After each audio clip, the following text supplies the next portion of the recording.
కృష్ణా జిల్లా మోపిదేవి మండలంలో టమోటా ధరలు లేక రైతులు ఆందోళన చెందుతున్నారు. కోసువారిపాలెంలో స్థానిక వ్యాపారాలు టమాటా బాక్సును 100 రూపాయల నుంచి 120 రూపాయలకు కొనుగోలు చేస్తున్నారు.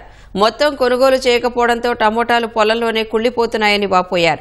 పెట్టుబడి కూడా వచ్చే పరిస్థితి లేదని ఆవేదన వ్యక్తం చేశారు. ప్రభుత్వం స్పందించి మార్కెటింగ్ శాఖ ద్వారా కోసూరివారిపాలెం పరిసర గ్రామాల్లో కొనుగోలు కేంద్రాలు, ప్రాసెసింగ్ యూనిట్లు ఏర్పాటు చేయాలని కోరుతున్నారు. 1 ఎకరం 5 సెంట్ టమాటా వేసామండి.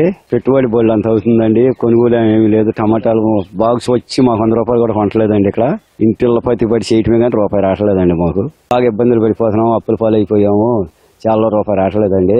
28-30 కిలోలు బావచ్చు 120 నుంచి 150 వరకు ఉందండి. ఇక్కడ గిట్టకపోయినా చేయగలిగేది ఏముంది? మరి దాచేయి కాదు, పెట్టే కాదు. 10 రూపాయలు 8 రూపాయలు కొంచెం ఏను కడుకున్నా మాకు చాలా బాగా లాభం వస్తుంది. 50,000 పెట్టుబడి అయింది. 40,000 కౌలు, 90,000 అయింది. టమాటా బాగా మందంగా ఉంటుంది. మా ఏరియాలో వేసినప్పుడల్లా రేటు ఉండలేదు. బాక్స్ వచ్చేటప్పుడు 150 రూపాయలు ఉంటుంది. కేజీ వచ్చి 5 రూపాయలు పడుతుంది. ఏదైనా మార్కెట్ కమిటీ వాళ్ళు సహకరించి కిలో 10 రూపాయలు 15 రూపాయల రేటు కొంటే మాకు గిట్టుబాటు అవుతుంది. మీరు అట్లా చేయాలని కోరుతున్నాం. నేను 3 ఎకరాల దాకా టమాటా వేసాను. 3,000 బాక్సుల దాకా టమాటా అవుతుంది.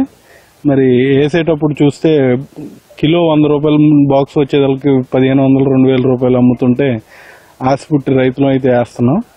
వేసిన తర్వాత ఇవాళ బాక్స్ 100 రూపాయలు వేసేటప్పుడు ఉన్న హుషారు ఇవాళ లేకుండా పోయింది.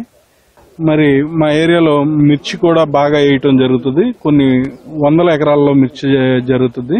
రేట్లు బాగా తక్కువ అయినప్పుడు ప్రాసెసింగ్ యూనిట్లు చిల్లీ ప్లస్ టమాటోకి రెండింటికి కూడా ఉపయోగపడే సాసులు వాడుకునే తత్వం కూడా ఉంటుంది.